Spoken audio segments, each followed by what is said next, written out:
दोस्तों, आज भी कभी जब टाइटैनिक का जिक्र होता है तो हमेशा उसके एक्सीडेंट से जुड़ी बात जरूर होती है। अक्सर लोग सोचते हैं कि जिस वक्त टाइटैनिक डूबा होगा उस वक्त का मंजर कैसा होगा। दरअसल उस रात में हुआ टाइटैनिक का एक्सीडेंट इतना खतरनाक था कि उसके मलबे को ढूंढने में करीब 75 साल का समय लग गया था। अब तक दुनिया भर में वैज्ञानिकों द्वारा इस हादसे को लेकर काफी रिसर्च की जा चुकी है, लेकिन आज भी कुछ ऐसे रहस्य हैं जो आज भी अटलांटिक महासागर में दफन है, जिनसे पर्दा उठना अभी बाकी है। आज से करीब 110 साल पहले 16 अप्रैल 1912 की रात में टाइटैनिक के साथ हादसा हुआ था, जिसमें वो एक पहाड़ से जाके टकराया था। बीबीसी की रिपोर्ट के अनुसार उस समय टाइटैनिक लगभग 41 किलोमीटर प्रति घंटा की स्पीड से ट्रेवल कर रहा था। वो इंग्लैंड के साउथहैम्पटन से अमेरिका के न्यूयॉर्क की तरफ जा रहा था। 16 अप्रैल की रात जब जहाज में सभी यात्री सो रहे थे, ठीक उसी वक्त टाइटैनिक एक पहाड़ से जाके टकराया और यह भयानक हादसा हो गया। इस हादसे में करीब 1500 से अधिक यात्रियों की मृत्यु हो गई थी। आपको बता दें कि यह हादसा अटलांटिक महासागर में हुआ था। टाइटैनिक को लेकर एक बात कही जाती थी कि यह विश्व का ना डूबने वाला जहाज था, लेकिन वह अपनी पहली यात्रा के दौरान ही डूब जाता है। आइए आज हम आपको इस वीडियो के द्वारा टाइटैनिक के जुड़े कुछ रहस्य बताते हैं, जिनसे अभी पर्दा उठना बाकी है। विश्व के सबसे विशाल जहाज टाइटैनिक को लेकर एक बात कही जाती थी कि वो कभी ना डूबने वाला जहाज था। एक्सपर्ट के आधार पर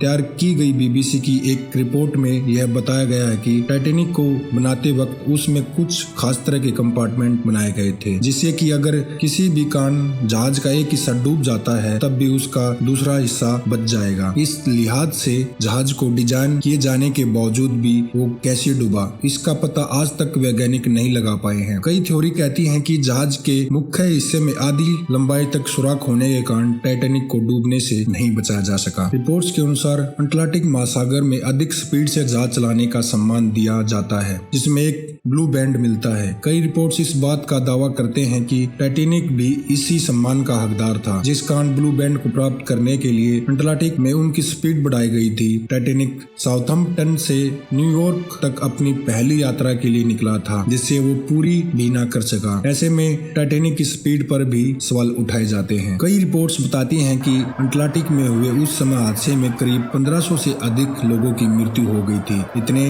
लोगों की मृत्यु का एक मुख्य कारण उस दौरान लाइफ बोट की संख्या के कम होने और यात्रियों के लिए की गई सुरक्षा व्यवस्था की थी। ऐसे में अब भी इतने लोगों की मौत को लेकर उठाए जाने वाले सवालों के जवाब जानने बाकी हैं। टाइटैनिक के कैप्टन स्मिथ के ऊपर भी यह इल्जाम लगाए गए थे कि वे अटलांटिक को जल्द से जल्द क्रॉस करना चाहते थे, जिस कारण वे तेज स्पीड से जहाज को लेकर जा रहे थे। वहीं कई रिपोर्ट्स में बताया गया है कि कैप्टन स्मिथ ने जहाज की स्पीड इसलिए तेज की थी क्योंकि वे कोयले को जल्द से जल्द खत्म करना चाहते थे। ऐसे में अक्सर टाइटैनिक की स्पीड पर भी कई तरह के सवाल उठाए जाते हैं। टाइटैनिक के दो टुकड़े हो जाना अपने आप में काफी हैरान करने वाला विषय है, इसलिए आज तक दुनिया भर में कई वैज्ञानिक इस बात का पता नहीं लगा पाए हैं कि आखिर टाइटैनिक के दो टुकड़े कैसे हो गए। दोस्तों, टाइटैनिक के एक्सीडेंट को लेकर यह वजह भी बताई जाती है कि क्रू मेंबर्स के पास दूरबीन नहीं थी। यह सवाल अक्सर उठाया जाता है कि टाइटैनिक जैसे विशाल जहाज के क्रू मेंबर्स और कैप्टन के पास दूरबीन नहीं थी। कई रिपोर्ट्स के अनुसार इस बात का जिक्र किया गया है कि अगर क्रू के पास दूरबीन होती तो वो पहले ही खतरे को भांप लेते, जिससे इतना बड़ा हादसा होने से टल जाता और हजारों लोगों की जान बचाई जा सकती थी। और दोस्तों, आपको बता दें कि ऐसे कई रहस्य हैं जिसके राज खुलने अभी बाकी हैं। तो दोस्तों, ऐसे ही फैक्ट, मोटिवेशनल, इंस्पिरेशनल वीडियो के लिए इस चैनल को सब्सक्राइब कीजिए। वीडियो अच्छी लगी तो कमेंट करके बताइए। वीडियो को लाइक, शेयर, चैनल को सब्सक्राइब कीजिए। मिलते हैं अगली वीडियो में।